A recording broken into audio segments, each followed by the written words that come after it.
Her face was swollen, blood on her lip, eyes wild, silent. And behind her, Eva, trembling in her wheelchair, clutching a stuffed bear like it could shield her from hell. 3:02 a.m. My breath fogged the glass as I opened the door. No words, just terror, just need. Then my phone vibrated. A single message from her. "Don't you dare shelter them." And in that moment, I understood everything. My sister, Mara, married Jackson when we were in our 20s. He was charming, the kind of man that knew how to tilt his head just right when he listened, how to touch a shoulder like reassurance was currency. At first, I was relieved. Mara had always needed protecting. She was fragile, sweet, too trusting. And Jackson? He seemed like the shield she'd always been missing. But now, standing in front of me, her arms wrapped around her daughter like armor, I saw it. The years, the bruises, the silence, the weight of fear she'd carried for so long. And suddenly, our mother's silence over the years, her strange detachment, her dismissiveness, clicked into something uglier. This wasn't just Mara's shame, this was our family's secret. I kept them hidden, tucked them in the guest room, drew the curtains, moved like a ghost for days.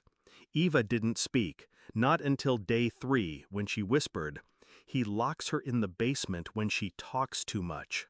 I gripped the edge of the sink until my knuckles cracked white.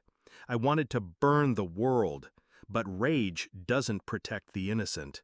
Planning does. I didn't confront my mother right away. I let her keep texting, calling, insisting this wasn't my business. So I made it my business. I started with photos, quiet ones, the bruises, the scars.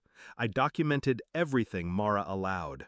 I contacted a friend, one of those women who worked in the shadows, domestic abuse lawyer, silent warrior. We filed, secretly, quietly, relentlessly. Restraining order, emergency custody. But legal papers weren't enough, not with a man like Jackson. I visited their house, told him I was just checking on things for Mara. He opened the door with that smug smile. "How's my little runaway doing?" I smiled back. "Healing." He laughed, called her dramatic, said she'd always had episodes. I saw the twitch in his jaw when I told him I had full access to the house now, by court order. That night, I broke the deadbolt and went down into the basement. Found a latch hidden behind a false wall, and there it was, the room. No windows, soundproofing, a single chair in the center, and a baby monitor, like it had once belonged to Eva. I took photos, every inch, every grotesque inch. Then I drove to my mother's house, put the printed photos on her kitchen table. "You knew," I said, "and you let it happen." She didn't deny it. She didn't even look shocked. "He provides," she said. "He's a man of position." My voice didn't rise. I didn't need it to. "You're going to testify." She laughed in my face. "I'll do no such thing." So I pulled out her letters, the ones she used to send Mara when she was pregnant, the ones where she warned her not to provoke Jackson. I'd taken them from the attic during a holiday visit years ago, back when I thought they were just controlling, not confessional. Now, they were leverage. Court moved fast after that. The judge saw the photos, the basement, the bruises. And when Eva finally found the courage to speak, her trembling voice cracked the silence wide open. Jackson lost everything: custody, status, power. And when they cuffed him in the courtroom, he turned to me and hissed, "This was you." I didn't flinch. I just looked him in the eye and said, "She's not alone anymore." But that wasn't the end. See, monsters like Jackson don't disappear quietly. He had friends, connections, a network of cowards in suits and golf clubs. So I exposed them. I sent anonymous packages, photos, transcripts, names, to wives, employers, churches.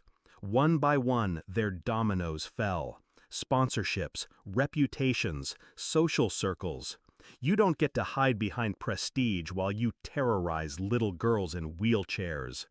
Months passed. Mara started smiling again, real smiles. Eva drew a picture of us, labeled it, "My Safe People." And our mother? She moved away. Couldn't stand the shame. Good. The night the final court ruling came, permanent restraining order, full custody, his assets frozen, I sat alone with a glass of wine. And for the first time in years, I exhaled without shaking. They say monsters wear masks, but in my family, they wore wedding rings and pearls and polite smiles. And when they showed up at my doorstep at 3 a.m., begging not for help, but permission to finally run, I didn't hesitate. Because silence is complicity. And I'd rather be the villain in their twisted family story than the bystander who let a child live in fear. Some monsters wear wedding rings, but now they wear orange jumpsuits too.